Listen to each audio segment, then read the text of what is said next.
I was quite reluctant to record today's video because I want to be the first person to say I don't like calling games dead. A lot of people have worked hard on Need for Speed Heat, and as a content creator, of course, I only benefit from people playing this game. But Need for Speed's in a sticky situation because as fans, I don't really feel like we've had a proper game cycle in 2 full games. Both Need for Speed Payback and Need for Speed Heat were missing features at launch, and Heat in this case, well, it's still missing features in 2020, Year of the Gamer. So I kind of want to talk about it. I want to talk about what they're actually missing, what a normal game cycle should look like, because as Need for Speed fans, I feel like we've been let down this generation as a whole. Yes, we've got customization back, but where, you know, steps have been taken forward, a million steps have also been taken back. I can't start up the game.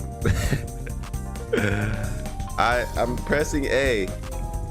I can't even start the game. So this is why Need for Speed Heat is officially dead.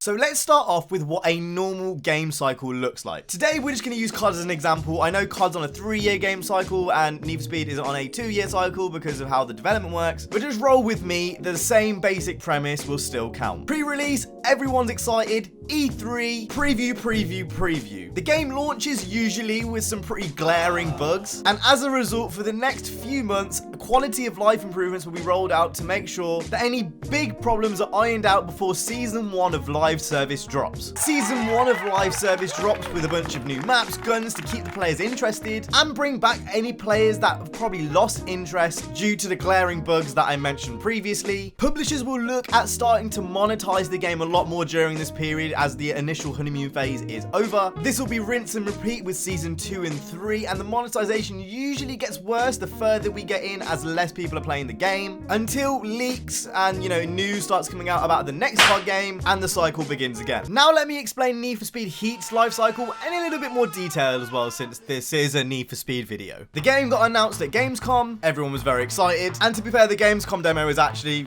really promising. I said right now! A bunch of promo leads up till launch, and then the game drops. Everyone's pretty pleased with the new Need for Speed game. People are saying it's the best Need for Speed in years, the best Need for Speed game in this generation, the best Need for Speed game that Ghost have ever made. And you know what? I still stand by that. But the game is unoptimized, it's buggy, it's missing features like no PvP, unable to do drift events with friends, broken checkpoints, clipping issues, and balancing issues that had existed for 4 years are still present in the game. And this is at launch. Not to mention it's the shortest Need for Speed game that Ghost have ever made. The list goes on and on and on. But at least from my perspective, the vibe in the community was, this is nothing that can't get fixed in live service. So we wait. And we wait. And we wait.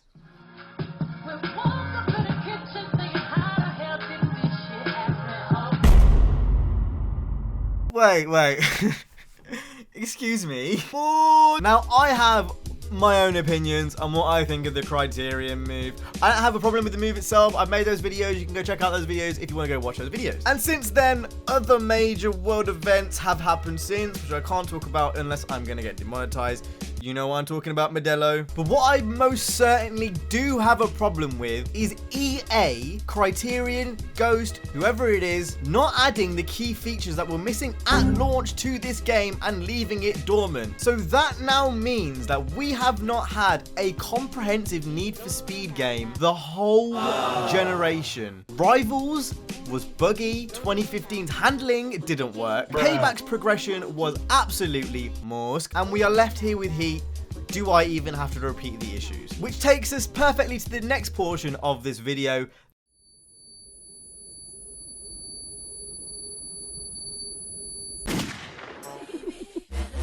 So you know how I mentioned COD earlier and how Season 1 updates, Season 2 updates and all that jazz. I mentioned how quality of life improvements usually happen before Season 1. Essentially what Need for Speed Heat has been is that quality of life improvement section over the course of the whole game's life cycle thus far. And you know what? I'm gonna make an out there prediction that it's probably gonna stay that way till the end of the game's life cycle. Furthermore, when developers and publishers start to monetize a game, you know, there's usually something in return, maybe free DLC for the majority of people, you know, free new modes that get added. Like COD, for example, gets new free maps, new free guns for everyone, even though there's paid cosmetic. In Need for Speed Heat, at the moment, there's only one black market car available for $5. In return, you get a car that's already in the game with the roof chopped off.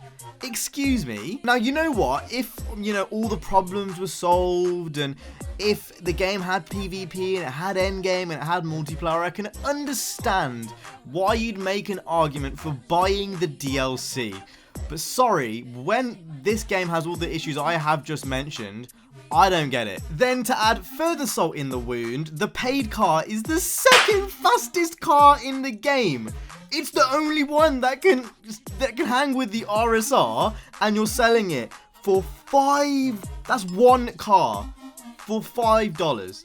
Now just imagine if COD had a gun in the game that was the second best and they were shot in that gun for $5 on the store.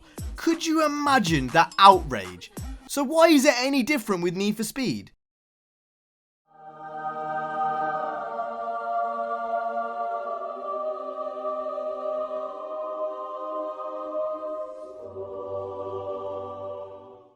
This leads us to the future and where Need for Speed stands right now. I think they've lost the trust of most of their loyal fan base. I think Criterion have been put in a very sticky situation to gain people's trust, and I won't be optimistic for the next game. Instead, I am going to be overly cautious. A whole generation's worth of games we have been burnt, malpractices, for whatever reason, whether it's EA's fault, whether it's Criterion's fault, whoever's fault it is, these games aren't $60 AAA experiences. They're not even indie experiences. They're incomplete. And from my perspective as a consumer, I don't really care whose fault it is because I'm the one that spent the money and the time, more importantly for me anyway, investing myself in this series. So, quite frankly, I don't really care whose fault it is. To me, there's no excuse why PvP, customization for new cars, all of these different things that I mentioned in this whole 7-minute video aren't there on launch when EA, a behemoth of a company, are producing the biggest racing franchise, one of, in the world. And if anyone tries to compare this to Forza or whatever, or any other game for that matter, you have lost the plot. In Forza, if I want to race the AI in a certain class car, I can do that. In Need for Speed, you can't. If I want to race PvP in S1 with free roam Russian collisions off, I can do that.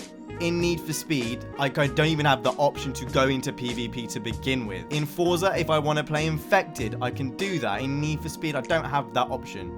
The only two areas which Need for Speed excels in that Forza doesn't is customization and police. And the only reason it does is because Forza doesn't do it, and Need for Speed is still heavily relying on the customization they first introduced in 2015. Honestly, could go on for ages just rambling, and I am just rambling at this point. But I do reserve a little bit of judgment, and this is why. I am hoping that Criterion taking the wheel isn't just Ghost 2.0, and it's more than that, and they have a different approach, and it isn't just the same thing, because that is what we so desperately need. Doing the same thing over and over again and expecting different results is quite literally the definition of insanity, and that is Need for Speed this generation summed up. So we will see what comes, we will see what will happen, you know, with the next Need for Speed game, if anything comes of DLC for this future game, but those are my pretty much concluding thoughts on Need for Speed Heat's game and its life cycle and all that kind of jazz to this point. And I can't see my opinions particularly changing. I understand what people mean when they say the game is a good base, but even then, the base is missing so many core features that every other AAA title has. Games from like over 10 years ago had. And I just find it really embarrassing that they've left Heat in this state, and we're, you know, going into April now, even with all the Modelo stuff that's happening. And it's just not been touched. It's not even been remotely touched, and it doesn't look like they have any plans on touching it. And the only thing they have plans for is adding DLC cars, which are almost pay to win. The F1 is almost pay to win. Not quite, but it's almost pay to win. But those are my concluding thoughts about Need for Speed Heat, and I guess that's probably what it's going to stay like unless they do add anything major, which I can't imagine they will. Here's to them proving me wrong, but I wasn't wrong about Payback, and I wasn't wrong about 2015, so I'm gonna stick with my gut here, I think. Anyway, that's been it for me today. I'll be back with more memes tomorrow. I hope you guys enjoyed. If you did, hit the like, subscribe. I will see you guys in the next one. You guys have been awesome. Stay safe, and peace.